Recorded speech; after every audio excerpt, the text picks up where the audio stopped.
Welcome to the Beginner's Guide to Santander Mortgage Rates. This tutorial will provide you with a comprehensive overview of the topic. First, it is essential to understand what a mortgage rate is. It is the interest rate at which you borrow money from a lender to purchase a property. Santander is a well-established bank that offers a range of mortgage products with competitive rates. To begin, you need to determine what type of mortgage you are looking for.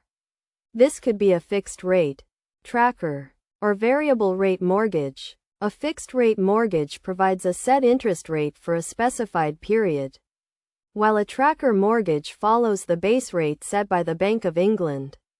A variable rate mortgage can change at any time, and it is essential to consider your financial situation and risk tolerance when choosing a mortgage type.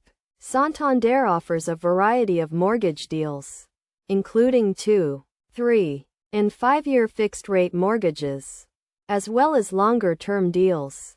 When comparing mortgage rates, it is crucial to look at the annual percentage rate, which takes into account the interest rate and other costs associated with the mortgage.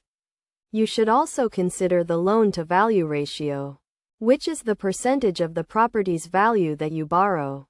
For example, if you are purchasing a property worth £200,000 and you put down a £20,000 deposit, you will need a mortgage of £180,000. In this case, the loan-to-value ratio would be 90%. Santander typically offers more competitive rates for lower loan-to-value ratios, so it is beneficial to put down a larger deposit if possible. In addition to the mortgage rate, you should also consider other costs associated with the mortgage, such as arrangement fees and early repayment charges. It is also essential to read the terms and conditions of the mortgage carefully and seek advice from a financial advisor if necessary. By understanding the different types of mortgage rates and considering your individual circumstances, you can make an informed decision and choose the best mortgage deal for your needs.